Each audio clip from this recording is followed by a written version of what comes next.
What's good, y'all? It's your boy Havoc. Final round. We're going to do a little film study with Bud Crawford versus Kell Brook, in hopes that we are going to get Bud versus Spence along the line, hopefully at the end of the year or somewhere early next year. So I thought this would be a good little film study to do, regardless of whether the fight happens or not. I just heard last night on an online panel people being critical of Bud in this fight because he got out jabbed, supposedly, and a lot of people felt like Kell Brook had the upper hand until he got knocked out. And I just don't see it that way. You got to see the reoccurring theme with Bud.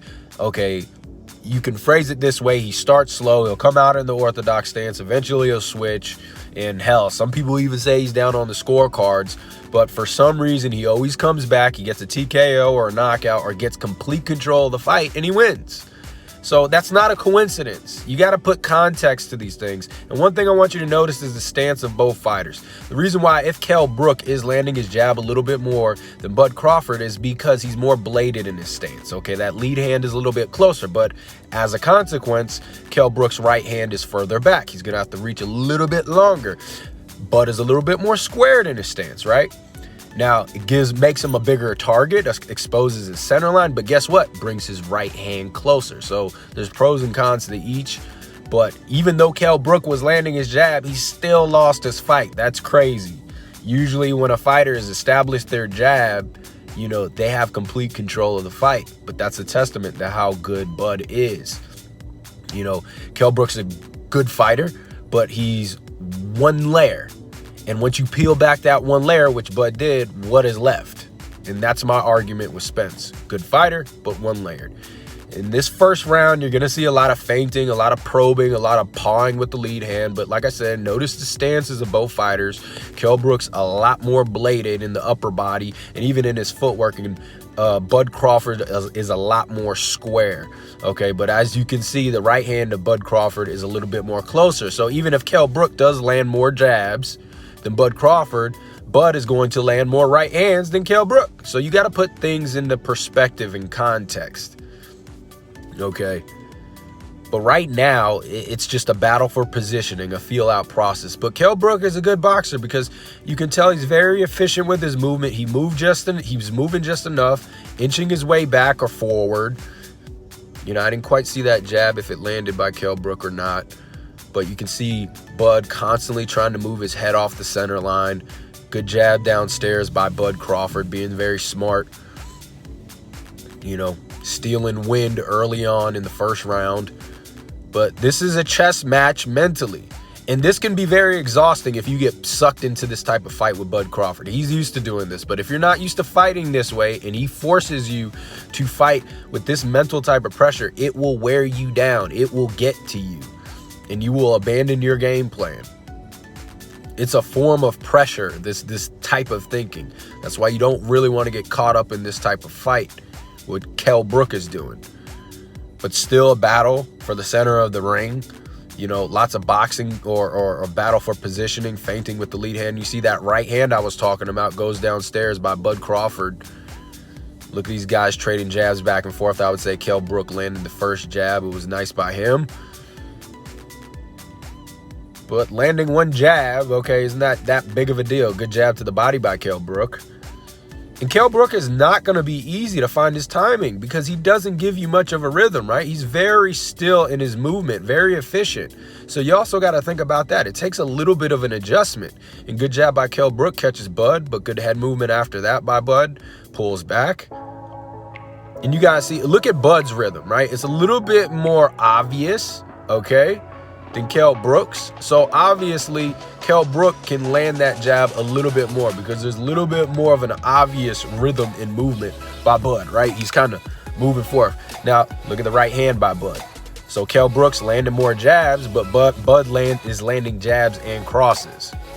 And he's landing those crosses down to the body. Once again, look at this. Bud Crawford switches to southpaw. Now he's changing the tempo and the pace. Now he's pushing forward. Goes back to orthodox. This is very frustrating to deal with. Good head movement by Bud. Pulls back, counters with the right.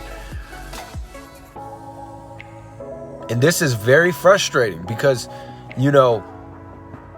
Kell Brook is dealing with a guy who's changing. Even though Bud had an obvious rhythm, right? He was kind of starting off, feinting his head back and forth, moving back and forth. It's kind of obvious, right?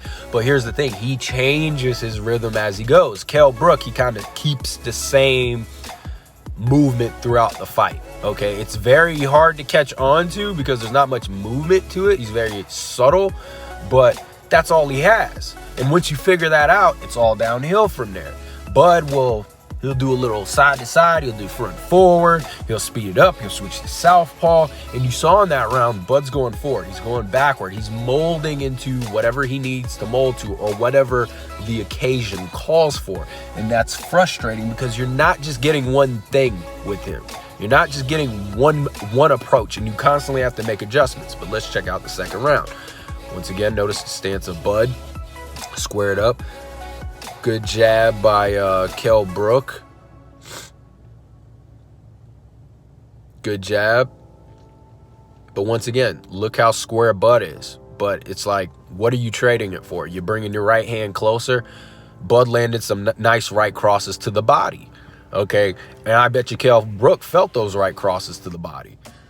Okay, and look at that. Kell Brook shoots his own right hand because he's more bladed. Guess what? He has to reach a little further. He doesn't quite make the mark. Once again, look at his right hand.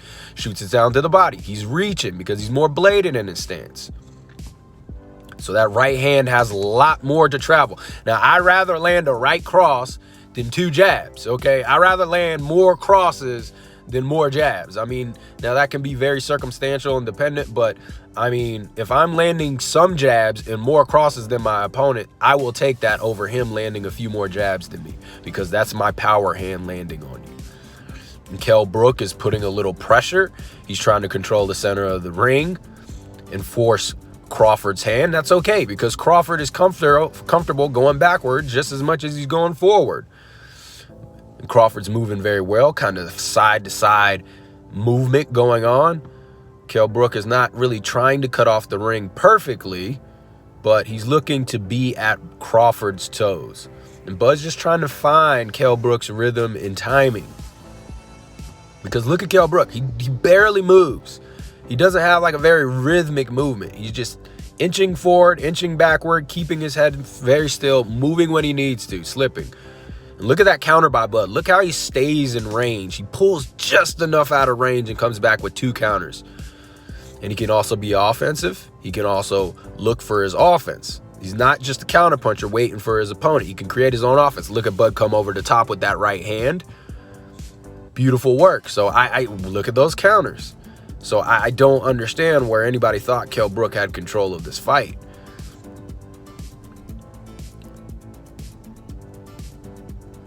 All right.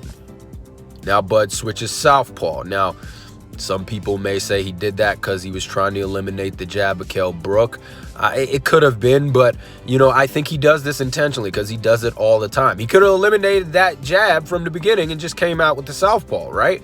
But I think he does this to throw his opponents off. This throws off the timing, right? This is an adjustment Kell Brook has to make. He thought one thing was coming the whole time. Now he has to readjust completely to the positioning battle and the timing of rhythm of Bud Crawford. And look how how strong he is in the clinch, how he just turns Kell Brook. Very strong for a small guy. You know, I think he has a wrestling background in his family, so it's no wonder why he's strong in the clinch. But, you know, Bud, when he turns southpaw, he's a little bit more aggressive with Kell Brook. For whatever reason that Bud sees, he's being a little bit more aggressive. He's nipping at the toes. But it was a beautiful round for Bud because he's just hanging in that pocket just enough, and he'll pull out of the way just enough. Even if you do kind of throw a punch and land it, he's rolling with that, and he's coming back with these quick, sharp counters. He's a sniper in there.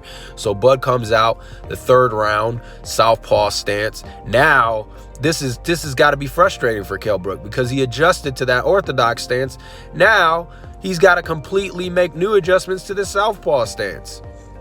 Now, Bud has his strong hand forward, and Kell Brook has to completely change his game, and he has to watch out for this lead hook and Bud coming over the top of his jab. And that's all Kell Brook had at this point was his jab. So now, if Bud takes his jab away, what does he have left? And look how Bud is just probing. He's trying to pull that lead hand down. And I think Bud saw something. Good right hand by Kell Brook. Good timing. But that doesn't bother Bud. You can catch him slipping every time, but that doesn't bother him. And you got to understand, look at Bud. He's looking for the fight. He's taking risks. He's taking chances. He's hanging in that pocket, right? He's hanging within that mid-range to close range. Look at those counters to the body.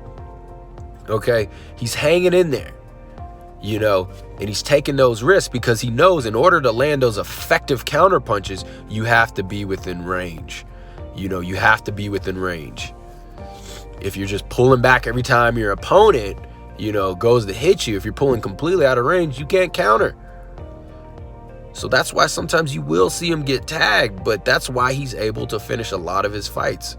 And Kell Brook trying to put a little bit of pressure on, shoots that lead right hand, and that's going to be a huge mistake because Brook is reaching. He's reaching, and Bud is going to pick up on that. He's shooting that lead right hand, and he's reaching with it. And I love how Bud is just patting down that lead hand of Kell Brook. Look at the adjustments. You see Bud, he can just do it all. Move backward, forward, side to side. You know, beautiful right hook to the body. And if you don't think that had an effect on Kell Brook, you're crazy. Look at Bud changing his guard, kind of bringing it up high at times. So he'll alter his guard constantly. You know, you're not just seeing one look with him. It's just constantly changing tempo and rhythm. And it's got to be frustrating to figure out, okay, what is he going to do next? What do I got to adapt to now? Both men leading with those hands, trying to probe and find where they're at in space, find distance. A beautiful left hand, and then comes with that right hand. It's a good combination by Crawford. And look how Crawford hangs in that pocket. Hangs in there, constantly looking for that lead hook. Boom, beautiful left hand, very sharp left hand, so quick with that left hand. Good responsible defense by Bud, ducks down. Oh, another lead right hand. Look how Bud is putting pressure now. He's not, look how Kell Brook, he's pushing him back now. Boom, boom, boom. Nice lead right hook to the body. Good way to finish the round by Bud Crawford. Kell Brook never had control of this fight. I don't know what people were seeing. It looks like he's drowning at this point. Looks like he's just getting deeper and deeper into water, and it's getting very frustrating for him.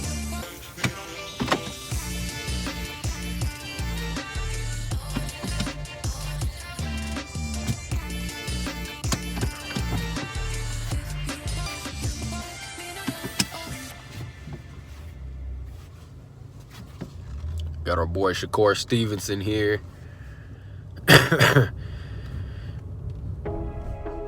You know, this resume thing is just crazy because I hear people, you know, just once again, they're bringing up resumes. Oh, Bud's resume isn't that impressive, or Boot's resume isn't that impressive. Said the same thing about Shakur Stevenson. Oh, resume isn't that impressive compared to Valdez. Okay, and we saw what happened with that. And, you know, like I said, it's not, the resume is important, right? Especially in the long run, but it's the skills. Look at the skills. Don't get so caught up in the resume. Are the skills there? If the skills aren't there, then yes, look at the resume to give you a better interpretation or a complete picture. Now, Kell Brook, both men kind of fighting for the center of the ring, probing with their lead hands once again. Bud just constantly feinting, playing this feint game. Bud just sees something from that southpaw stance where he can come over the top of Kell Brook's lead hand. And he's really establishing his dominance because he keeps on coming over the top with this jab or hook variation. For some reason, Kell Brook, and boom, look at this. Wow. Jesus Christ, man. Let's see the replay on that. Stun, Kell Brook. Look at the power. The power Bud has from such a short punch. Obviously, timing played a huge role. But look how out of it Kell Brook is. And this is the killer. This is the killer, Bud. Like, you're done. Like, you wobble on this guy, you're done. You give him a small opening, he will finish you. And he will finish you. And that's like, you think that if Bud was in Ugas's position when he stunned Spence, if you think Bud would have let him slide out of that, no chance. No chance. He finishes Spence easy. So, I mean, let's see this replay. Let's see that punch, how it got him. But like I said, you can see all throughout the round, when Bud switched southpaw, he just had this ability, this dominance to put his lead hand over Kell Brook's. For some reason, Kell Brook just couldn't shoot his jab over the top. But that looked like a very short punch. Obviously, once again, the timing of it all, catching Kell Brook as he's coming in, really added momentum and force to the punch. But, man, you're crazy if you don't think that Bud has rocks in his hands, man. If you're crazy if you don't think he has power. But I didn't see what everybody else saw in terms of Kell Brook controlling the fight or having an advantage. I barely thought he was jabbing with Crawford. And even if you want to sit there and make that argument that he was jabbing with Crawford, I mean, you got to put it into context. Okay, yeah, he may have out-jabbed Crawford by three jabs in the round, right? Ooh, very impressive. But then Bud landed more crosses. Okay, landed probably 2 less jabs than Kell Brook and landed more crosses. So, I mean, you tell me, put it into context, who won that round? Or the first round. And that's a fight, man. That's a fight. You make adjustments. And that's the beauty of Bud, is that he has that ability to make adjustments. That is one of the biggest assets you can have as an elite fighter. You can change you can find a way to adapt. Okay? That's one of the key survival mechanisms in the in animals. The ability to evolve, the ability to adjust and adapt to your environment. And that's what Bud is able to do. So once again, Spence is a good fighter. Very good fighter. But he's a one-tempoed fighter. He's a one-geared, paced fighter. I'm going to come at you. I'm going to put pressure. I'm going to cut the ring off. I'm going to stick that jab on your face. And I'm going to, uncork these bombs to your body. Look at this. Boom. That was a fucking jab, you guys. A jab. And look at the reaction of Kell Brook. I mean, the damn dude almost jumped out the ring. What are we talking about here? This was a jab.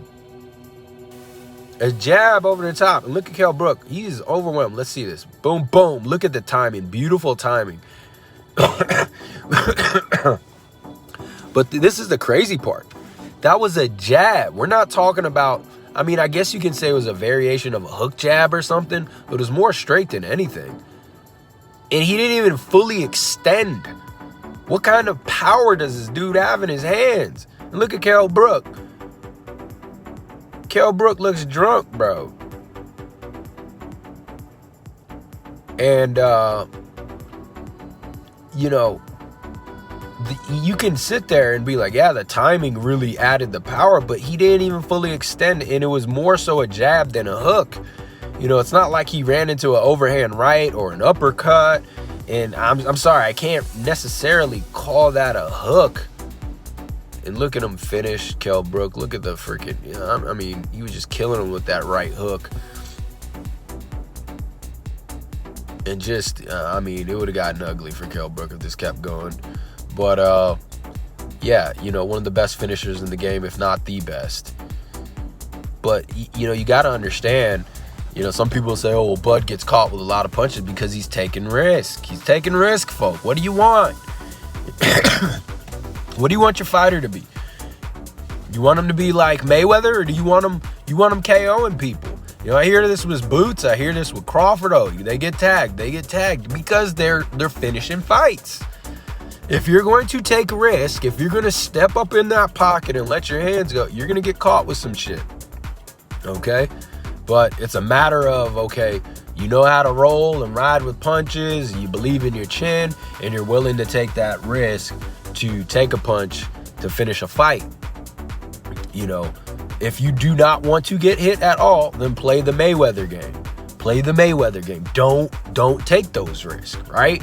And that's how you become unhittable. But I don't know, boxing fans. Which one do you want? Do you want the finisher, or do you want the flawless defensive fighter in Mayweather? I don't know. You tell me. But when these guys are going to finish fights, don't expect them to come out of the exchanges completely clean. but beautiful counters by Bud in this fight.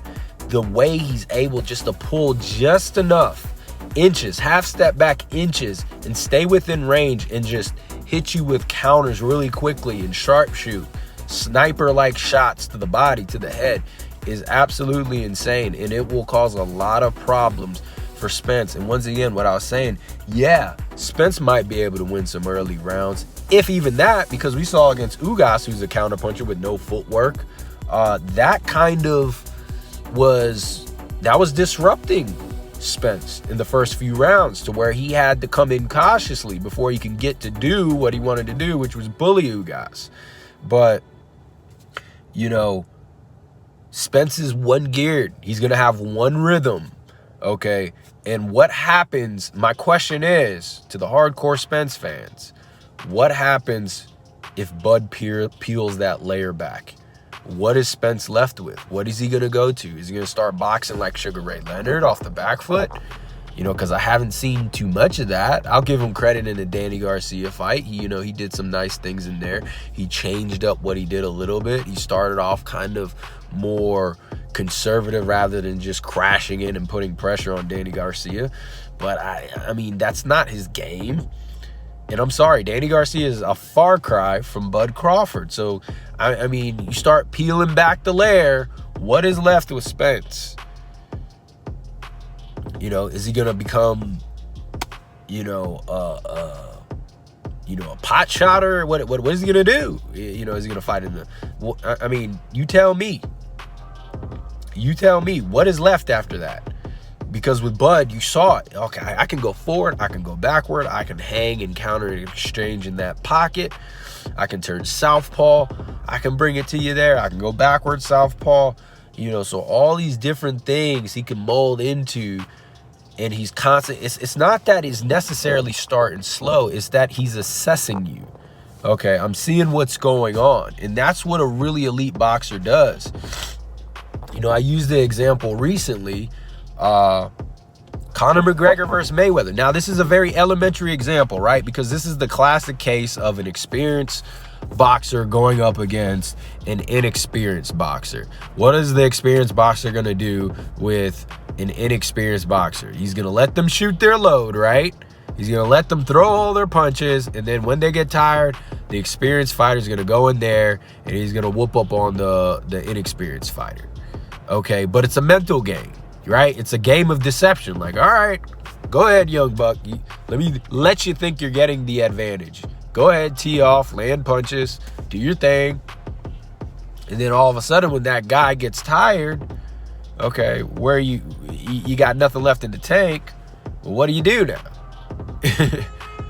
You know, so all I'm saying is there's a mental game that's going to be played at a very elite level with Bud Crawford when Spence gets in there with him. I don't know if Spence has that ability to play that mental game. All Spence knows is I'm going to be a bully. I'm going to throw so much volume at you. I'm going to put pressure. I'm going to cut off the ring, and I'm just going to keep coming forward. But he's never fought a fighter like Bud who's going to force him into that position to get into a chess match mentally. And then if he does entertain that, he's screwed because he's not used to doing that.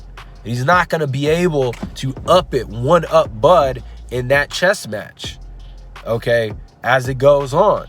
He's not going to be able to constantly make adjustments, okay? And even if he does make at least one or two, guess what? Bud's going to be able to make another, and it's going to get frustrating. He's going to constantly change it up.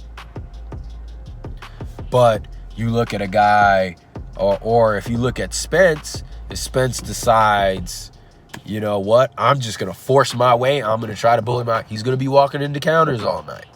Okay, he's going to have respect for Bud's power, his sharpshooting, his speed, his body shots. He's going to have respect for it. So then what does Bud or Spence do when he can't go to his bread and butter? He's fucked. There's nothing left for him to do. So that's what I'm trying to point out. And we'll do a Spence video, but he's one-paced, you guys. And once you peel that layer back, there ain't going to be nothing left. That doesn't mean he's a bad fighter. It just means, like, Bud is an amazing fighter. okay, is an amazing fighter. So this is your boy Havoc. We'll find around. Get at me. Subscribe if you're new. Comment down below. Like the video. Tell me what you think. Break the like button. Get at me.